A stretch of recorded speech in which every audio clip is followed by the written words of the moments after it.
بسم الله الرحمن الرحیم. عزتمندو یو جنازه تیار شو او صفونه سم کړی شو، میت مخ ته کېښودلی شو.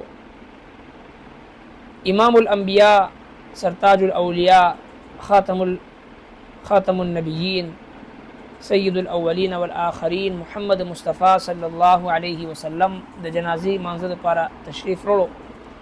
نزدې وه چې د الله محبوب پیغمبر جنازې تکبیر ویلې وي.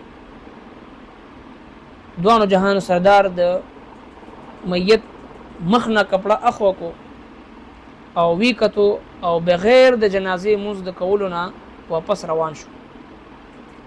حضرات صحابه کرام حیران شو چې دغه رحمت للعالمین پیغمبر چې د خپل د ویني د دشمنانو نه انتقام نه غشتي او لوی لوی سرکشو منافقینو نه او دشمنانو نه انتقام نه غشتي، او هغه پیغمبر چې هغه د طائف په میدان کې خپل بدن له لها کړو د ویني هغه قطرونه، هغه مبارک ویني نه چې د ټول کائنات نه هغه قیمتي وینه وه، هغې نه پڼۍ مبارکې ډکې شوي. د الله محبوب پیغمبر خیرې او بددعا او سخته لهجه او سخته رویه نه د استعمال کړې. نو دا څه د دې انسان بدبختی ده چې د الله محبوب پیغمبر رحمت للعالمین پیغمبر ساقی کوثر پیغمبر شافع محشر پیغمبر نن چې دی دغه بدبخت انسان جنازه نه کوي او واپس روانېږي. یا رسول الله وجه څه ده؟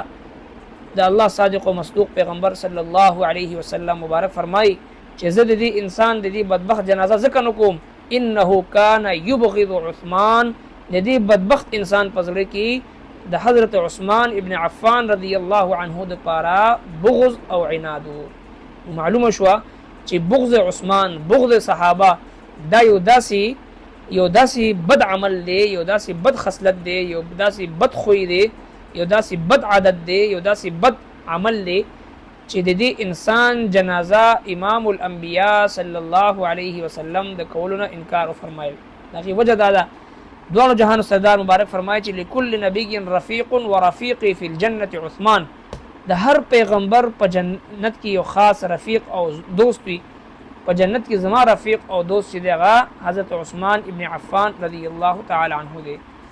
نو د دې مبارک ذوالحجې مبارکې میاشتې 18 تاریخ 18 ذوالحجه یوم شهادت عثمان ابن عفان رضی الله عنه دی.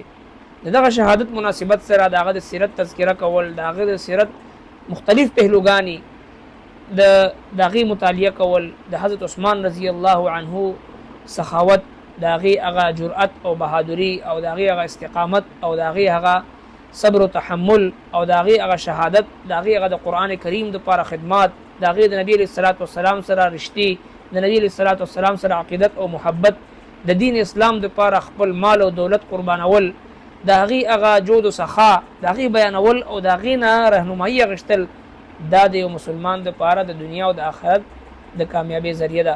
الله رب العالمین د مونږ او تاسو ته حضرات صحابه کرام رضوان الله تعالی علیهم اجمعین سره عقیدت او محبت او د احترام تعلق را نصیب کی. آمین.